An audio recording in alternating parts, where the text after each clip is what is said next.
Irmãos, vamos abrir a palavra do Senhor no Evangelho de Mateus, capítulo 26. Mateus, capítulo 26. Eu quero ler dois trechos importantes desse capítulo. O primeiro deles, do verso 31 ao verso 35. E depois, nós leremos também do verso 69 até o verso 75. Ok? Então, Evangelho de Mateus, capítulo 26, primeiro do versículo, do versículo 31 até o versículo 35, que diz: Então Jesus lhes disse: Esta noite todos vós vos escandalizareis comigo, porque está escrito: Ferirei o pastor e as ovelhas do rebanho ficarão dispersas. Mas depois da minha ressurreição irei adiante de vós para a Galileia. Disse-lhe Pedro: Ainda que venhas a ser um tropeço para todos, nunca o serás para mim. Replicou-lhe Jesus: Em verdade te digo que nesta mesma noite, antes que o galo cante, tu me negarás 3 vezes. Disse-lhe Pedro: Ainda que me seja necessário morrer contigo, de nenhum modo te negarei. E todos os discípulos disseram o mesmo. Agora vamos à parte final do capítulo, do verso 69 em diante. Ora, estava Pedro assentado fora no pátio, e aproximando-se uma criada, lhe disse: Também tu estavas com Jesus, o Galileu? Ele, porém, o negou diante de todos, dizendo: Não sei o que dizes. E saindo para o alpendre, foi ele visto por outra criada, a qual disse aos que ali estavam: Este também estava com Jesus, o Nazareno. E ele negou outra vez, com juramento: Não conheço tal homem. Logo depois, aproximando-se os que ali estavam, disseram a Pedro: Verdadeiramente és também um deles, porque o teu modo de falar o denuncia. Então começou ele a praguejar e a jurar: Não conheço esse homem. E imediatamente cantou o galo. Então Pedro se lembrou da palavra que Jesus lhe dissera: Antes que o galo cante, tu me negarás 3 vezes. E saindo dali, chorou amargamente. Vamos orar, irmãos, mais uma vez. Senhor, tenha piedade de nós, pecadores que somos, pobres, pecadores frágeis, que sofremos tantas investidas malignas, que tantas vezes, ó Deus, somos tentados a ceder em meio a momentos conturbados, difíceis. A nossa fé pode vir a falhar, mas nós, ó Deus, queremos nesse momento suplicar o teu auxílio, a tua graça, para que jamais, ó Deus, venhamos a nos desviar de forma definitiva da tua palavra, e cremos que assim será, porque é o Senhor mesmo quem nos garante isto. O Senhor mesmo diz que aqueles que estão guardados por ti e que estão nas tuas mãos não podem ser arrebatados, não podem cair para sempre deste estado de graça. Mesmo assim, Senhor, como somos pecadores, por vezes podemos passar tremendas necessidades e sofrer enormes consequências.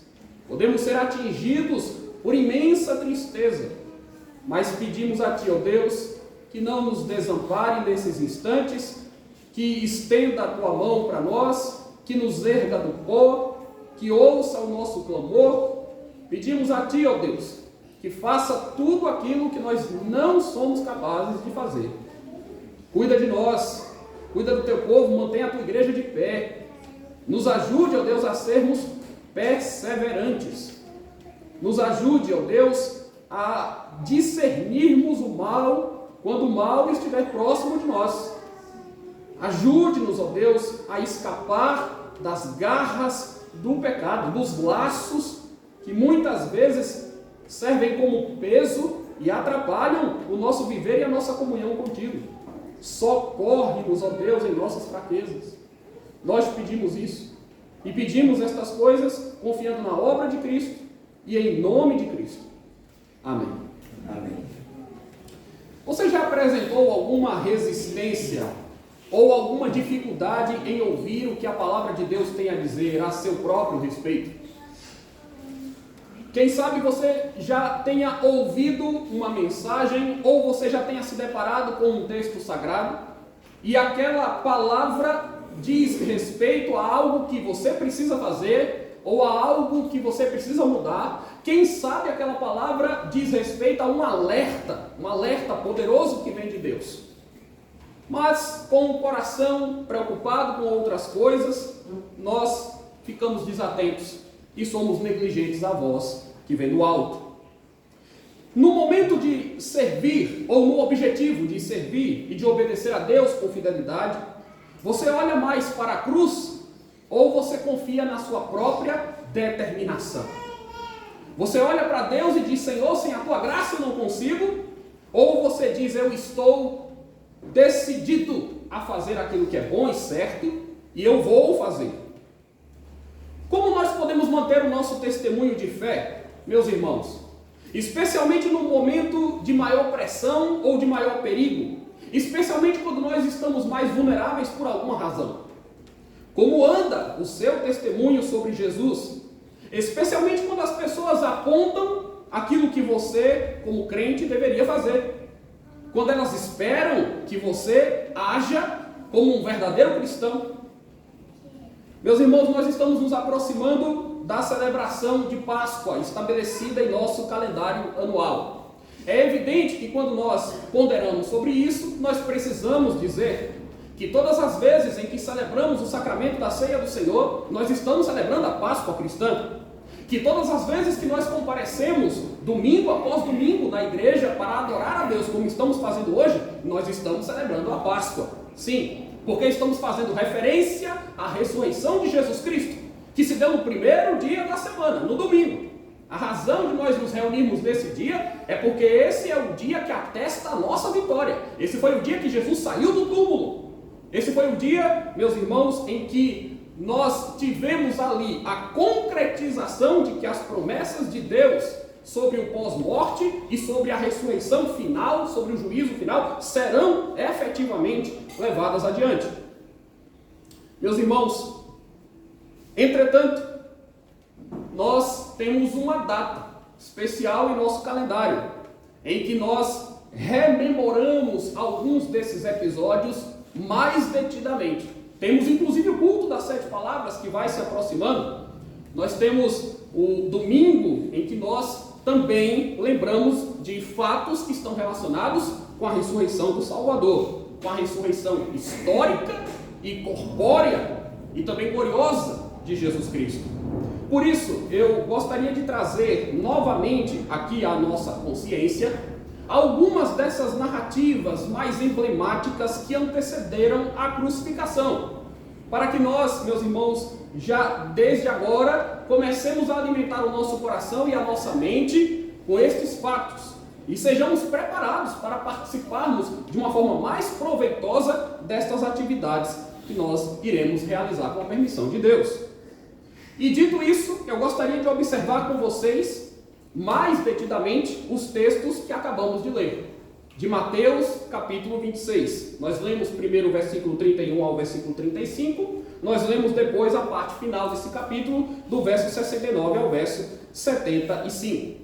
E aqui nós encontramos um personagem que nós muito bem conhecemos, que é muito lembrado quando nós pensamos naquela fase final de Jesus Cristo, quando ele estava indo ao Calvário por nós, quando ele estava em agonia, quando ele foi ao Getsêmani, quando ele se sentiu ali atingido, não é, pelo desamparo de Deus e pelo desamparo daqueles que com ele mais andavam, mais caminhavam. E Pedro, meus irmãos, foi alguém que caminhou com Jesus muito intimamente. Foi alguém que conversou com Jesus Cristo durante o seu ministério. Foi alguém que ouviu muitos e muitos ensinamentos diretamente da boca do Mestre. E apesar do drama terrível que ele viveu naquela noite, e que está descrito aqui no texto, quando ele negou Jesus Cristo por 3 vezes, e terminou, então, chorando amargamente quando se lembrou do que Jesus lhe dissera, apesar desse drama que ele passou aqui, após a morte e a ressurreição de Jesus, a caminhada daquele discípulo com o Senhor se encheu ainda mais de dinamismo e ganhou contornos de firmeza e de perseverança que até aquele momento não podiam ser vistos em seu viver. Nós vemos que o apóstolo Pedro, que nos é apresentado nos evangelhos, é um apóstolo que oscila na sua firmeza, nas suas declarações de fé. Às vezes parece que nós estamos lidando com um crente absolutamente convicto das coisas, mas às vezes nós nos deparamos com um homem frágil, que nega em ações aquilo que ele mesmo havia antes afirmado com palavras. O apóstolo Pedro, naquela noite, meus irmãos, aprendeu algumas lições que são imprescindíveis para a vida cristã, para a caminhada com Deus. E nós, se formos também sábios e humildes, aprenderemos com Pedro, na leitura destes textos, algumas destas lições imprescindíveis para que nós continuemos firmes na nossa caminhada com Deus. É sobre isso que nós queremos falar nesta noite, sobre algumas lições que são imprescindíveis para a vida cristã. Eu vou anunciar aqui as 3 lições e depois eu vou, de uma forma um pouquinho mais detalhada, expor cada uma delas. Primeira destas lições: você deve ouvir atentamente o que diz a palavra de Deus. Você deve ouvir com atenção, você deve prestar atenção ao que a palavra de Deus está dizendo acerca de nós, acerca de você. Segundo, você precisa ter cuidado com a autoconfiança, cuidado com a precipitação, cuidado quando você avalia a si mesmo. Faça isso com bastante critério, faça isso com bastante temor. Em terceiro lugar, aprenda a discernir o pecado para manter firme o seu testemunho. Você só conseguirá ser um crente fiel, devotado, consagrado, com um testemunho eficaz diante das pessoas quando você aprender a discernir o próprio pecado que habita em você. Quando você começar a enxergar a sutileza do pecado e como ele vai ampliando o seu alcance em nós. Então, vamos abordar esses 3 pontos aqui que eu creio ser muito importantes para nós. O primeiro deles, vamos relembrar: ouça atentamente o que diz a palavra de Deus. E aí você vai dizer assim: pastor, mas essa afirmação é muito óbvia. Nós aprendemos isso ao longo da vida. O Senhor mesmo já disse isso tantas e tantas vezes, que nós temos que prestar atenção à palavra, que nós temos que ouvir a palavra. Mas preste agora atenção a esse advérbio que eu quero destacar aqui: atentamente. Você pode até ouvir a palavra de Deus de uma forma mais desatenta, mais desajeitada, mais descomprometida, até porque você frequenta essa igreja, você tem contato com a pregação, você tem contato com as escrituras. Mas o que eu estou querendo destacar aqui, meus irmãos, é que nós devemos ouvir com atenção, nós devemos prestar atenção aos pormenores. E foi o que Pedro não fez. Foi exatamente o que Pedro não fez.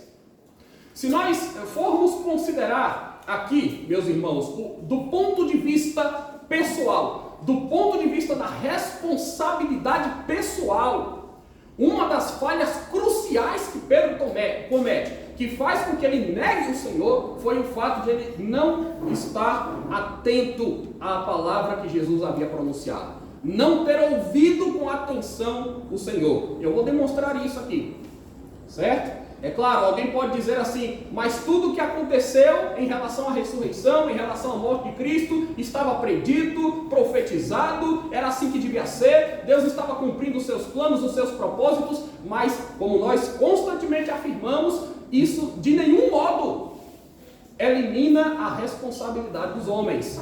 Os homens têm responsabilidade com Deus. Deus vai cumprir os seus propósitos sempre. Sempre, independente da sua vontade, independente da sua disposição, independente do fato de você querer ir adiante ou não, independente do fato de você fraquejar, de você pecar, de você se arrepender ou não, Deus vai sempre cumprir os seus propósitos. Mas nós temos responsabilidades que nos são dadas. E uma das responsabilidades que nós temos aqui, meus irmãos, é a de ouvir atentamente a voz do Senhor. Pedro negligenciou esse preceito.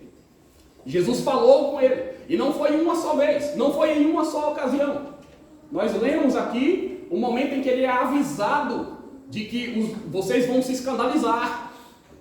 Essa mesma noite você vai me negar. Mas há outros momentos anteriores em que Jesus chama a atenção, inclusive do próprio Pedro.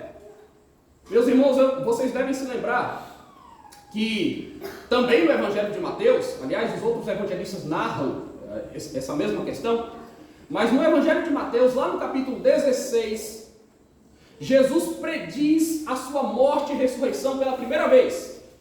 E lá no capítulo 16, Jesus afirma que o Filho do Homem será entregue nas mãos dos pecadores, que os pecadores haveriam de humilhá-lo, de açoitá-lo, ele seria crucificado, mas ele ressuscitaria ao terceiro dia. Vocês lembram qual foi a reação de Pedro?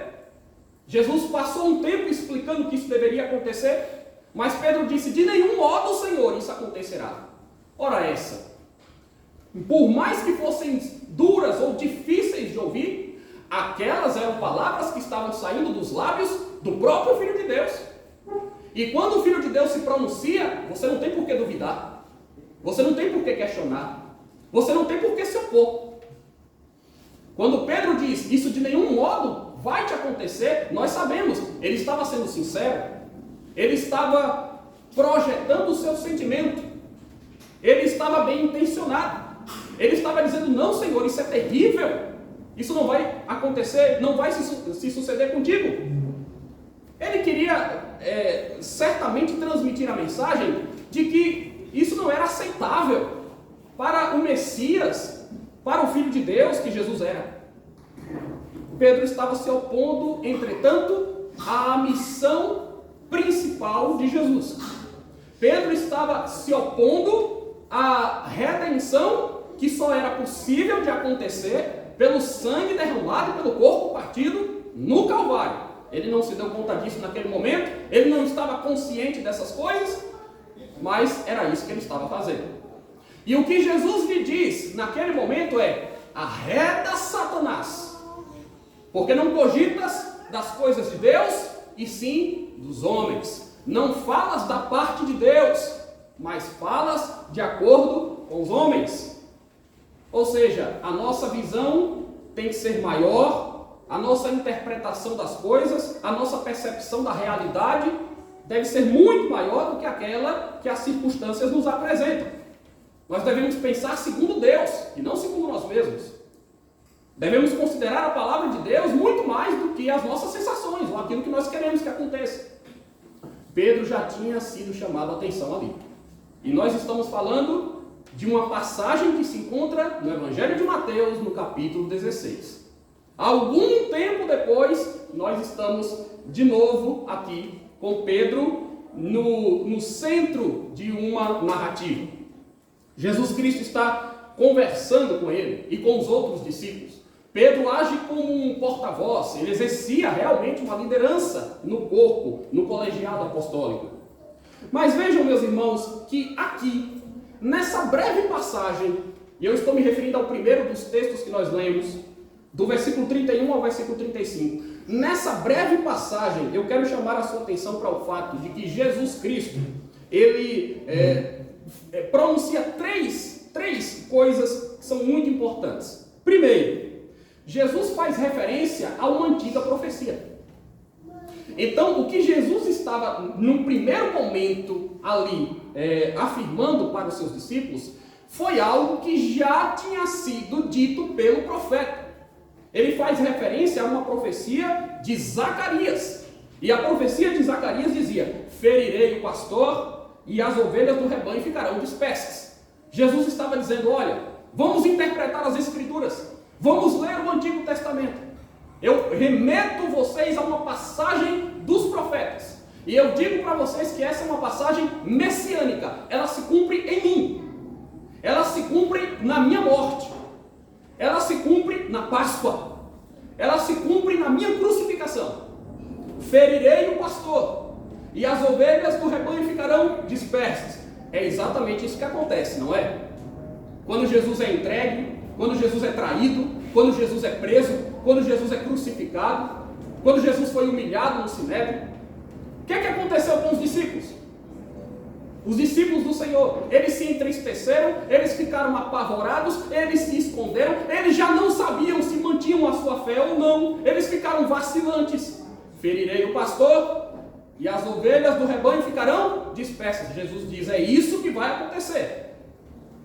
Portanto, observem que no primeiro momento o que Jesus faz, nada mais nada menos, é uma referência às Escrituras do Antigo Testamento. Ele está dizendo para os discípulos: ouçam a profecia, ouçam a voz de Deus, creiam naquilo que Deus predisse.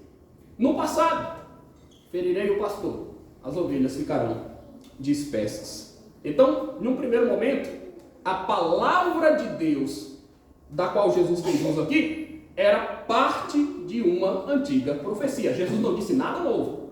Jesus lembrou aos discípulos do que Zacarias havia afirmado e disse: aquela profecia vai se cumprir em mim. Vai se cumprir imediatamente, logo após esta nossa conversa. Logo mais. Segunda coisa que Jesus faz. Jesus falou sobre a sua ressurreição. Versículo 32. Mas depois da minha ressurreição, irei adiante de vós para a Galileia. Não era a primeira vez que Jesus falava sobre a sua ressurreição também. E é óbvio que para alguém ressuscitar, ele primeiro precisa morrer. Jesus estava novamente chamando a atenção para coisas que precisavam, que tinham que acontecer. E notem, irmãos, de novo, nós estamos falando do próprio Deus. As palavras que Jesus diz são palavras que vêm de Deus. Então agora ele não está simplesmente fazendo uma referência à profecia antiga. Agora ele está dizendo: eu afirmo a vocês, como conhecedor que sou do futuro, como conhecedor que sou de toda a verdade. O próprio Jesus define-se como a verdade. Ele diz: em verdade vos digo. Aqui no versículo 34 ele usa essa expressão também: em verdade te digo. Então, como profundo conhecedor de todas as coisas, como alguém que não podia ser contestado em absolutamente nada, Jesus diz: eu vou ressurgir dos mortos. Eu vou ressuscitar. O pastor vai ser ferido. As ovelhas vão ficar dispersas. Mas eu vou ressurgir. Então Jesus está acrescentando algo. Ele está dizendo algo agora de si mesmo. Não apenas baseado na revelação antiga.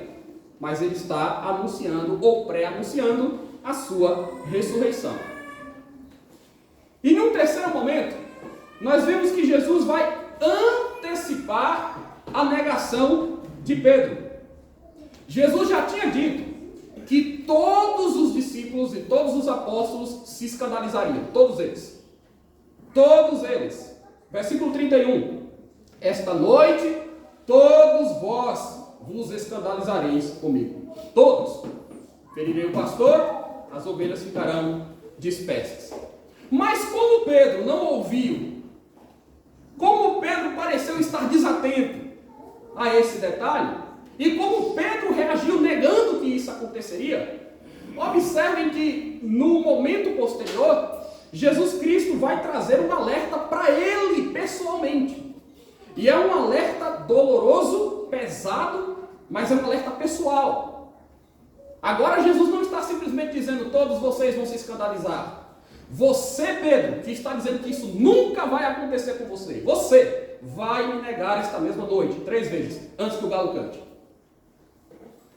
Então agora, Jesus está profetizando a queda de Pedro. Jesus está dizendo: Pedro, você está absolutamente enganado. Você está absolutamente equivocado. Você não sabe o que diz. Quando você estiver pressionado, você vai me negar 3 vezes esta mesma noite, antes que o galo cante. Meus irmãos, observem que apesar de tudo isso, apesar de ter citado Zacarias, apesar de ter dito que ressuscitaria, apesar de ter dito que todos os discípulos seriam escandalizados, apesar de ter dito que Pedro negaria 3 vezes, Pedro, naquele diálogo, não admite que as coisas vão acontecer dessa forma. Do início ao fim, ele nega que aquilo vai acontecer. E aí eu já passo ao meu segundo ponto. O segundo ponto que nós dissemos aqui: cuidado com a autoconfiança. A vida cristã não se estrutura na minha confiança própria, na minha capacidade própria, no meu mérito próprio. A vida cristã só se alicerce, só está estruturada na palavra, na promessa e na obra que Deus faz. Quando você confia excessivamente em você, você está pronto para cair. Você está pronto para cair. A soberba precede a queda e a ruína. Jamais você deve se orgulhar com qualquer coisa de si mesmo, senão na cruz. A sua glória está na cruz, não em outro lugar. Para que nós sejamos redimidos, salvos, antes Deus nos humilha e mostra que nós nada somos. Se você não entendeu isso, e se você insiste, como Pedro insistiu, que as coisas não são bem assim, você está pronto para passar por algum tipo de experiência amarga, como Pedro passou. Não negue isso. Não negue a sua fraqueza, não negue a sua fragilidade, não negue a sua dependência de Deus, não negue o seu pecado, não tente se auto-justificar, se auto-afirmar. Nesse aspecto, não. Você tem que admitir que você é pequeno, que você é carente. Você tem que admitir que você precisa desesperadamente da misericórdia de Deus. Que se Deus não for bondoso com você, você está perdido. E se você não admite isso, você está pronto para cair. Meus irmãos, observem.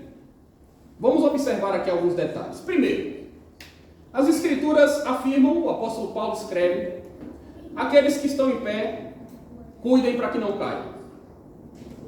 Se você está de pé, você deve ser vigilante. Pedro estava de pé, mas naquela noite ele caiu. Pedro caiu, mas logo adiante Jesus o ergueu, Jesus o perdoou e Jesus promoveu restauração em sua vida. Mas até mesmo para sermos restaurados, nós precisamos de arrependimento, nós precisamos de confissão. Talvez nós precisamos chorar diante de Deus, como Pedro chorou. Esse choro amargo que durou a noite inteira, certamente foi um choro de arrependimento, real, verdadeiro. Não foi um choro de remorso, mas de alguém que realmente foi tocado pelo seu mal praticado, pelo mal feito. Pedro está chorando diante de Deus, como nós somos convidados a chorar e a nos humilhar perante a cruz de Jesus Cristo.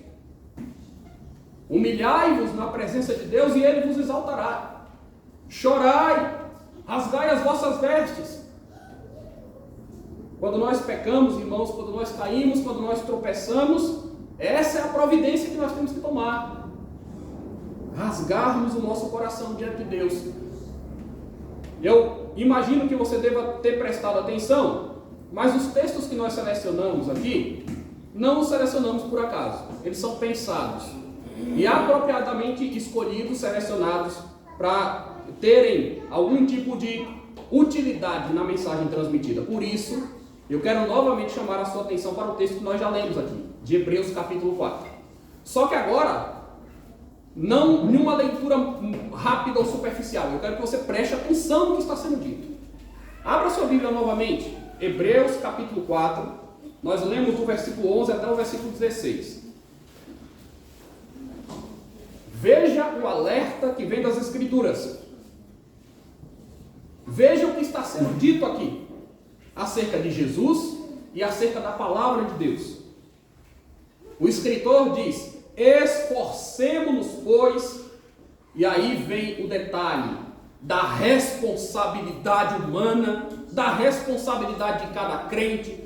Há de se fazer, nós precisamos fazer um esforço, um sacrifício pessoal, praticar, viver, desenvolver a nossa salvação, a nossa comunhão com Deus, usando os meios que estão disponíveis pela graça. Esforcemo-nos, pois, por entrar naquele descanso.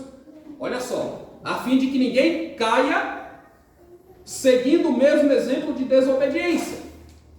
Aí vem um testemunho sobre a palavra, porque a palavra de Deus é viva, e a palavra de Deus é eficaz, e a palavra de Deus é mais cortante do que qualquer espada de 2 gumes, e a palavra de Deus penetra até o ponto de dividir alma e espírito, juntas e medulas, e ela também é apta para discernir os pensamentos e os propósitos do coração. Isso é um belo testemunho sobre o que a palavra de Deus faz. E o que o autor da carta aos Hebreus está dizendo é que a palavra de Deus é imprescindível para não cairmos. Se nós queremos entrar naquele descanso, nós não podemos ser desobedientes, nós temos que fazer um esforço pessoal, nós temos que crer e confiar em Deus, e nós temos que estar atentos à palavra, porque a palavra é viva, é eficaz, é penetrante, porque a palavra nos ajuda a discernir. A discernir o quê? Os pensamentos, os propósitos do coração. Será que os nossos pensamentos, será que os propósitos do nosso coração, será que as nossas atitudes estão sendo convenientes, corretas, diante de Deus, justas, verdadeiras, diante de Deus? A palavra revela quem nós somos, revela o nosso caráter. A palavra de Deus nos repreende, nos exorta, nos estimula, nos consola. Ela penetra o nosso pensamento e a nossa alma. Agora veja, vamos lá, na sequência, verso 13. E não há criatura que não seja manifesta na sua presença. Pelo contrário, todas as coisas estão descobertas e patentes aos olhos daquele a quem temos que prestar contas. Aí eu vou dizer para os irmãos, se nós tivéssemos parado a leitura aqui, talvez essa leitura lançasse uma grande preocupação sobre nós, não é verdade? Porque o que o texto está dizendo é o seguinte, olha, Deus conhece todas as coisas, Ele sonda os corações, não existe ninguém, nenhuma criatura, nada, que não esteja diante dos seus olhos, manifesta na sua presença, todas as coisas estão descobertas diante dele, e a Ele nós temos que prestar contas. O que é que um pecador que sente a sua limitação faz diante disso? Ele treme. Eu vou ter que prestar contas a Deus. Eu tenho que ouvir a palavra de Deus. A palavra de Deus está apontando algo importante. Se eu negligenciar a palavra de Deus, como é que eu vou comparecer diante do juízo dele? Como é que eu posso recorrer a ele? Nós ficamos trêmulos diante disso. Mas vejam como é que o texto segue. Agora você encontra a solução. Agora você encontra a paz. O verso 14 diz, tendo pois, e observem a palavra pois. A palavra pois aqui faz uma referência aos versículos anteriores. E a gente aprende que é assim que se interpreta os textos bíblicos. Tendo, pois, a Jesus, o Filho de Deus, como grande sumo sacerdote que penetrou os céus, conservemos firmes a nossa confissão. Porque não temos sumo sacerdote que não possa compadecer-se das nossas fraquezas. Antes foi ele tentado, como Pedro. Pedro foi tentado e caiu, mas Jesus foi tentado em todas as coisas à nossa semelhança, porém sem pecado. E aí o texto lança um desafio, um chamado, acheguemo-nos, portanto, confiadamente. Em que nós estamos confiando? Confiadamente em quê? Em quem? Em nós? Não! Confiadamente junto ao trono da graça. Você confia em você? Não! Você confia na graça. Você confia em Cristo, na misericórdia dele. E aí o texto segue dizendo que você vai até ele arrependido, você vai até ele para confessar, porque o que é que o sumo sacerdote faz? O sumo sacerdote é o representante de Deus entre as pessoas, para fazer a remissão dos pecados. No Antigo Testamento era ele quem conduzia os atos cerimoniais que indicavam que o povo estava pedindo perdão e que Deus estava perdoando o povo. Este sumo sacerdote, diz o autor de Hebreus, é Jesus Cristo. Você vai a ele confiando na sua graça. O que é que acontece? Ele intercede por você. A obra da cruz está feita. E aí você encontra graça e você encontra socorro para a ocasião oportuna. Então, meus irmãos, o pecado também reside na postura autoconfiante. O pecado também reside naquela atitude que não enxerga a graça, na atitude de alguém que se ilude com as próprias forças. Nenhum de nós, ao ser severamente tentado, resiste sem a graça de Deus.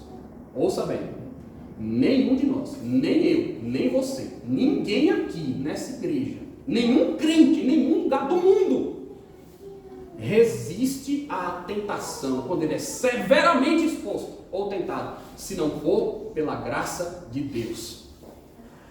Você não deve a sua fidelidade ao Senhor a si mesmo, você deve a fidelidade, você deve isso à graça de Jesus Cristo. Então, deixem eu dizer algumas coisas aqui, com base também no que o próprio Pedro declarou. Gostaria de dizer, meus irmãos, que nós, diante de Deus, precisamos ter muito cuidado com palavras como sempre, ou nunca, ou jamais.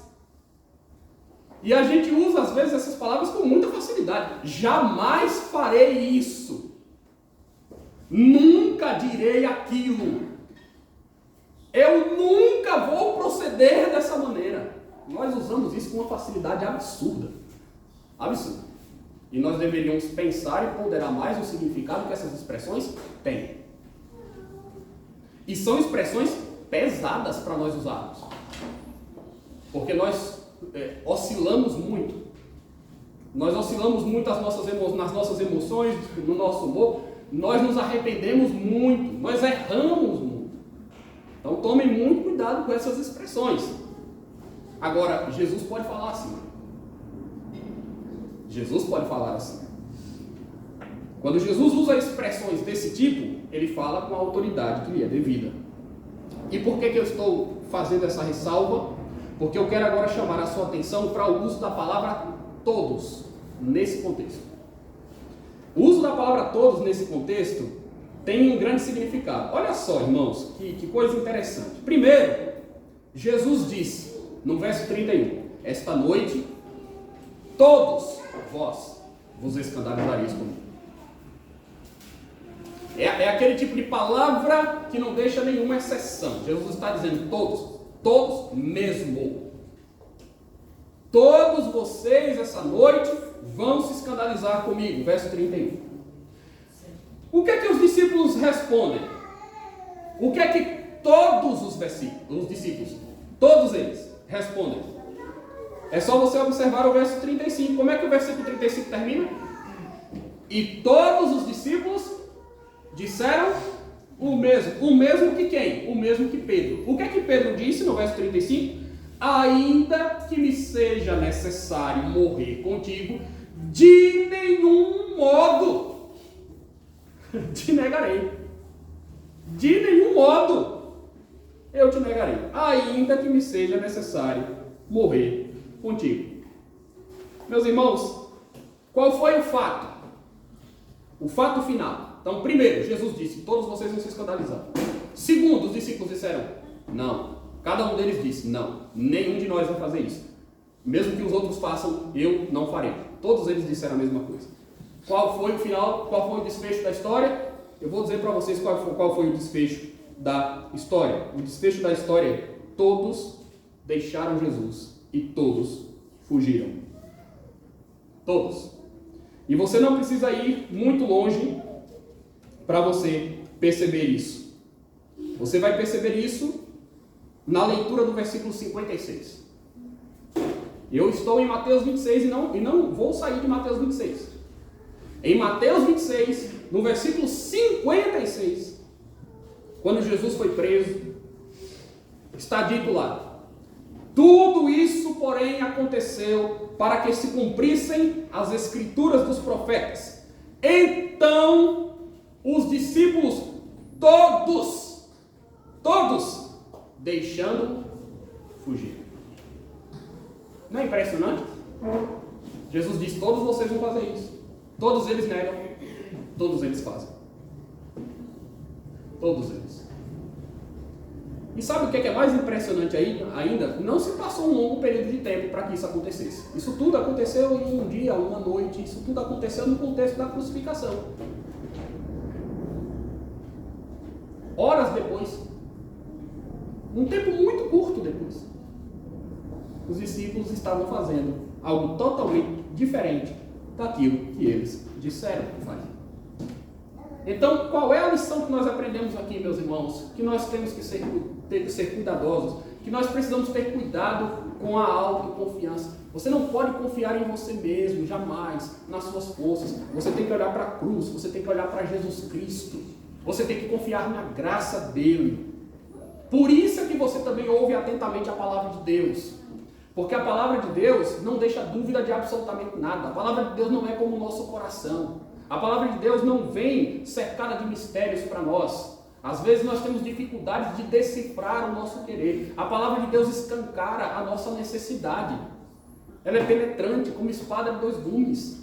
Ela nos ajuda a discernir os pensamentos e propósitos do coração. Ela nos revela a Deus de uma forma que nenhum outro instrumento faz.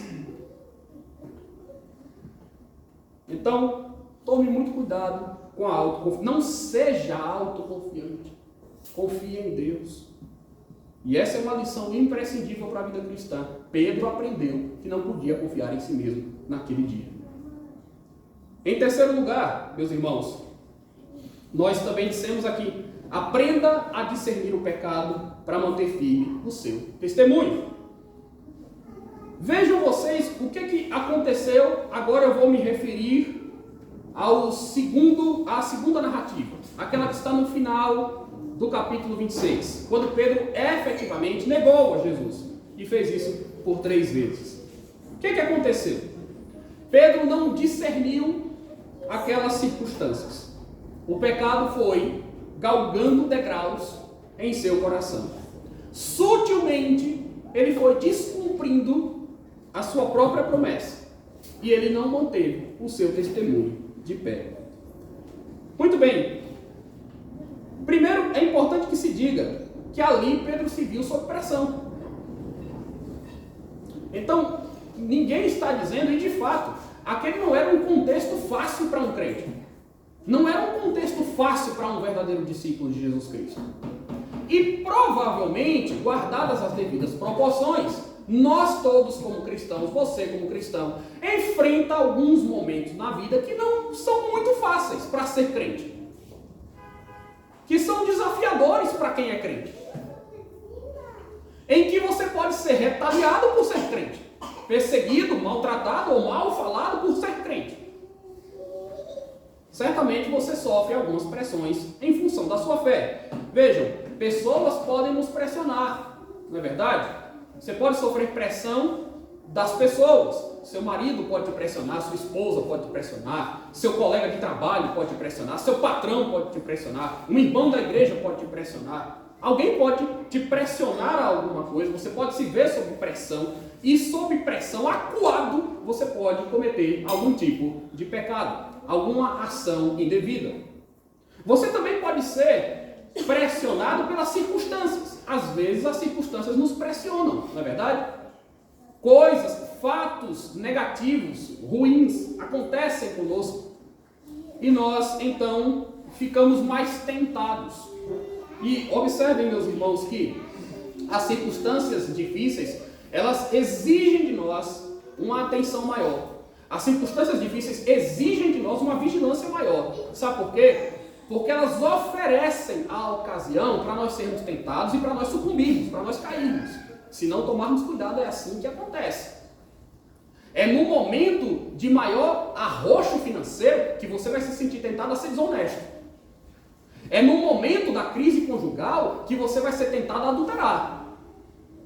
É no momento em que você está sendo cobrado, exigido, que você pode cometer torpezas inomináveis. Então, quando você estiver sob pressão, quando você estiver se sentindo acuado, quando você estiver se sentindo tentado, ainda mais você deve se lançar aos pés de Jesus e confiar na sua graça e pedir a ajuda, o apoio e o suporte que só Ele pode te dar. Porque no momento da pressão, da angústia, é no momento que você está doente, ou no momento em que você está diante da morte, que talvez você seja mais tentado em negar a Deus. O momento de pressão, ele exerce sobre nós, meus irmãos, às vezes nós vamos ter diante dessas situações medo, pavor, tristeza, sabe-se lá que tipo de sentimento, ou ressentimento pode surgir no nosso coração. E então nós vamos ser tentados. Agora, como é que nós podemos resistir a essa tentação? É com a graça de Deus. Não é confiando em nós mesmos, é confiando na graça de Deus. É ouvindo atentamente a palavra de Deus. E é discernindo as sutilezas do pecado. Pedro também não soube fazer isso. Não soube fazer, meus irmãos. Por quê? Vejam, é claro, de novo, a circunstância era desfavorável. Jesus Cristo foi preso, Jesus Cristo foi levado ao sinédrio, Jesus Cristo foi traído por Judas, e a perseguição a quem andava com Jesus, nesse momento, podia sofrer uma escalada. Então, qual era o raciocínio lógico que os discípulos fizeram? O nosso mestre foi preso, vai ser condenado, os próximos da lista somos nós.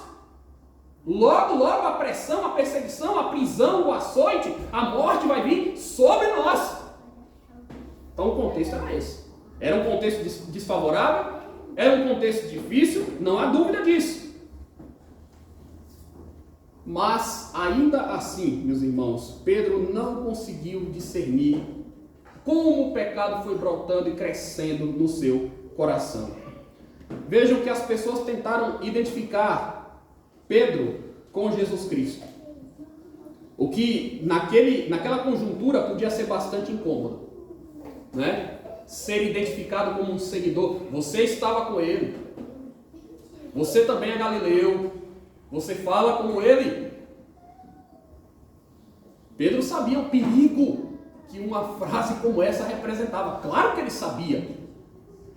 Pedro sentiu a corda no pescoço naquele momento. Claro, ele se sentiu pressionado. Ele pensou, coisas terríveis podem me acontecer, posso morrer. Só que não foi ele que disse. Não foi ele que disse. Mesmo que seja necessário morrer contigo, eu nunca, jamais te negarei. Pois é. Mas na hora que ele sentiu o perigo da prisão e da morte, ele negou. Uma coisa é o que você diz, outra coisa é o que você faz. E nós só podemos ser coerentes com o que dizemos e fazemos, de acordo com a vontade de Deus, contando com o auxílio dele. Não confie em você mesmo para isso. Não confie. Agora eu quero mostrar para vocês a sutileza do pecado em gradação. Veja como o pecado vai crescendo, vai se desenvolvendo. E eu digo isso porque, primeiramente no versículo 69, uma criada, uma serva, uma mulher simples, aparece, identifica e diz: Pedro, tu também estavas com Jesus. O que é que ele responde no verso 7? O que é que diz o verso 70? Ele, porém, o negou diante de todos, dizendo: não sei o que dizes. Aí aparece uma outra criada e diz: esse também estava com Jesus o Nazareno. Qual é a resposta? O que é que acontece? Que está descrito no verso 72. E ele negou outra vez com juramento: não conheço tal homem. Aí o texto segue e é dito no verso 73 que alguém mais diz: verdadeiramente tu és um deles. O teu modo de falar o denuncia. E aí no verso 74 o texto diz que ele começa a praguejar e a jurar: não conheço tal homem. E imediatamente cantou o galo. Você percebeu como o pecado foi numa crescente aqui ou não? Na primeira vez que Pedro nega, o texto simplesmente diz o seguinte: ele negou. Na segunda vez, ele negou com juramento. Na terceira, ele negou praguejando e jurando. É como se Pedro tentasse enfatizar tanto o fato de que ele não estava vinculado a Jesus, que para dar essa ênfase, para se fazer convincente, ele vai acrescentando um jeito de falar, formas de comunicar isso, que o tornaram mais condenável ainda diante de Deus. Primeiro ele só nega, depois ele nega com juramento. Jurar para o judeu é uma coisa muito séria. Muito séria. Havia um cuidado muito grande com isso. Inclusive, os judeus evitavam usar o nome de Deus para não quebrar aquele mandamento, o terceiro mandamento, de usar o nome de Deus em vão. Mas é muito provável que Pedro tenha feito algo parecido, né? Especialmente no terceiro momento ali, quando ele começa a praguejar. Essa lógica aqui, alguns entendem que quando o texto descreve que Pedro praguejou e jurou, talvez é como se ele estivesse dizendo o seguinte: olha, eu quero que Deus me castigue, eu quero que a praga venha, eu quero que aconteça se eu o conheço. Eu não o conheço. Você entendeu? E vejam, meus irmãos, como é danoso isso, e como a gente tem que ser cuidadoso com essas coisas. É mais ou menos aquelas pessoas que estão tentando ser tão convincentes com você, que elas dizem: eu quero que Deus me castigue, sim, eu quero que o meu filho morra, eu quero... Percebe? Se eu não estou dizendo a verdade. Tome cuidado com essas coisas também. Mas Pedro se esforça para negar, de tal forma que ele vai jurando e praguejando e repetindo, e é como se ele estivesse tentando fazer ele mesmo acreditar naquela mentira, né? Eu não conheço, eu não conheço, eu não... Ele treinou, ele tentou, ele insistiu, eu não conheço. Parem com isso, eu não conheço. Meus irmãos, o pecado vai enganando, vai seduzindo, vai crescendo, vai se agigantando. E a gente nem vai percebendo, né? As coisas, o tempo vai passando, as nossas palavras vão nos traindo, a gente vai alimentando a mentira no nosso coração, a gente vai repetindo a mentira 1000 vezes para ver se a mentira se torna verdade. Eu minto uma vez, minto duas, minto três, minto quatro, eu vou dizer que a culpa não é minha, que a culpa é do outro, e várias vezes. Eu vou me recusar a admitir os meus erros, para quem sabe eu me convencer disso. Não tinha como, né? Não tinha como. Aprenda a discernir o pecado e a sutileza dele para manter firme o seu testemunho. Pedro, naquele dia, deu um mau testemunho. Ele disse para 3 pessoas: eu não o conheço. E olha que detalhe, muitíssimo interessante. Para quem que Pedro negou que conhecia Jesus? 2 criadas, pelo menos aqui, mulheres, pessoas simples. Ele não estava negando que conhecia Jesus diante da autoridade, né? Ele não estava negando que conhecia Jesus diante do soldado. Ele estava negando que conhecia Jesus diante de uma criada. Não era alguém que tinha grandes poderes ou uma autoridade maior de puni-lo, mas ele estava temendo tanto que podia vir pela frente, que ele não teve coragem de se assumir como crente, nem diante daquelas mulheres. Agora, há uma grande transformação que se opera na vida de Pedro, todos nós muito bem sabemos disso, e o testemunho dele, anos depois daquela noite, foi absolutamente diferente. Quando você abre a sua Bíblia, no texto que nós vamos abrir agora, em Atos, capítulo 4, Atos, capítulo 4, e eu quero ver com vocês, meus irmãos, alguns desses versículos. Primeiro, o verso 13. Eu não vou falar de todo o texto, tá? É um pouco grande, depois você pode ler. Mas Pedro e João são pegos e são levados diante do tribunal dos judeus, do Sinédrio. E eles tinham curado um homem que era coxo, e eles falaram que fizeram isso em nome de Jesus, e etc. Na sequência, você tem o versículo 13. Olha o versículo 13. Ao verem a intrepidez de Pedro e João, sabendo que eram homens iletrados e incultos, admiraram-se e reconheceram que haviam eles estado com Jesus. Observem, agora não é uma criada que diz assim: olha, você esteve com Jesus, eu reconheço o seu jeito de falar, você é semelhante a ele. Não, são autoridades do Sinédrio que ouviram Pedro se pronunciando e o identificaram como um homem crente. Você estava com Jesus. Olha o verso 18. Eu estou dando um salto no texto. Olha o verso 18. Chamando-os, ordenaram-lhes que absolutamente não falassem nem ensinassem em o nome de Jesus. 19. Mas Pedro e João lhes responderam: julgai se é justo diante de Deus ouvir-vos antes a vós outros do que a Deus. Verso 20. Pois nós não podemos deixar de falar das coisas que vimos e ouvimos. É outra pessoa, não é? É outra pessoa. Antes a criada disse: você estava com ele. Não, eu não conheço. Eu vou jurar que eu não conheço. Eu vou praguejar insistindo que eu não conheço. Chorou amargamente. Foi restaurado. Jesus apareceu com ele depois já ressuscitado, na praia. Jesus conversou com Pedro. Pedro, tu me amas? Uma vez. Pedro, tu me amas? 2 vezes. Pedro, tu me amas? 3 vezes. Jesus estava restaurando o apóstolo, que o negou 3 vezes, mas que por 3 vezes agora dizia que amava o mestre. Apacenta as minhas ovelhas.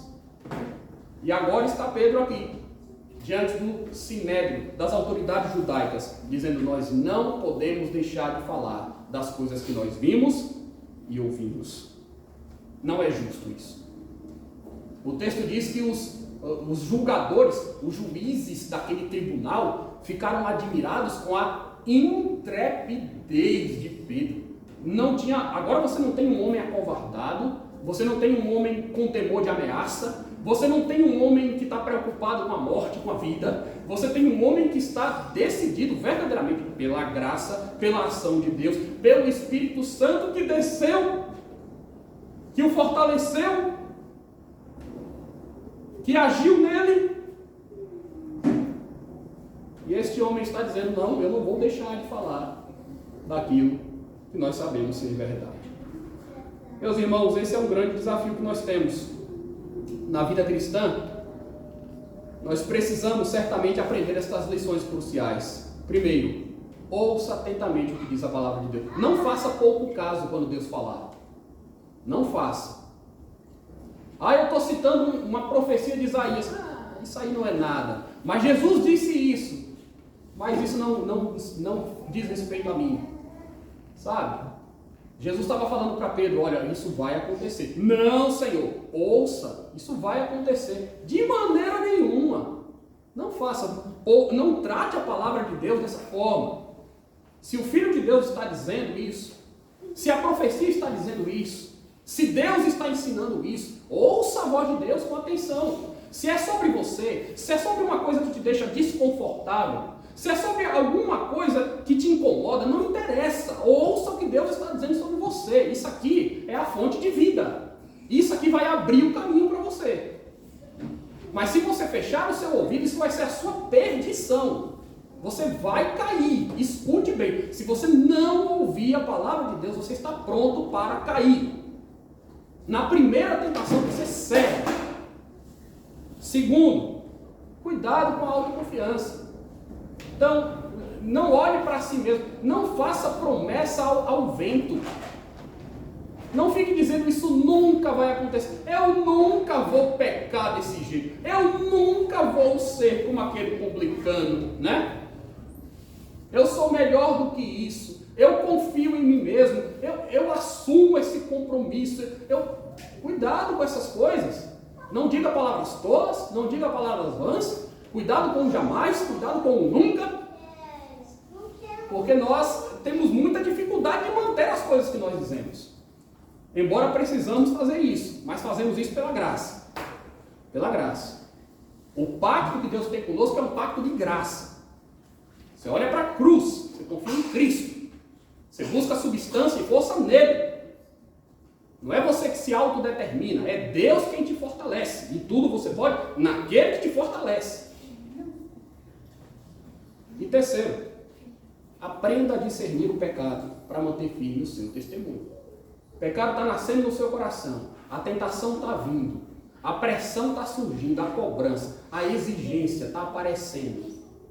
Eu estou me vendo diante da inclinação de fazer algo mal. Se achegue ao trono da graça. E se você pecou e se você caiu como Pedro, que negou Jesus 3 vezes, chore. Entre no seu quarto e chore. Eu não estou falando exatamente do choro físico, embora isso possa também acontecer, mas é o choro da alma. Se derrame diante de Deus, se arrependa, confesse o seu pecado, peça perdão. E Deus vai, e Deus pode, e Deus quer restaurar o pecador que se arrepende, porque ele próprio concede o arrependimento. Discirna a sutileza do pecado. O pecado vai nascendo e vai se desenvolvendo. E nós nem percebemos. Primeiro eu nego, depois eu nego com juramento, depois eu nego praguejando. Entendeu? É isso. Eu conto uma mentira, depois eu tenho que aumentar a mentira e aumentar ainda mais. E um abismo chama outro abismo, que chama outro, que chama outro, nós nos enrolamos completamente. Abandone o pecado, se volte para Deus enquanto há esperança e mantenha firme o seu testemunho. O que é que você vai fazer diante da pressa? Você vai negar Jesus dentre os homens? Ou você vai admitir, Ele é o meu Senhor, Ele é o meu Salvador, é nele que eu creio, é nele que eu confio. Jesus disse que todos aqueles que o confessarem diante dos homens, Ele também o confessará diante do Pai Celestial. E todos aqueles que o negarem diante dos homens, Ele também o negará diante do Pai. Então vamos pedir, meus irmãos, que assim seja, que Deus faça a sua obra em nós, para que venhamos a manter firme o nosso testemunho cristão. Que Deus nos abençoe. Amém.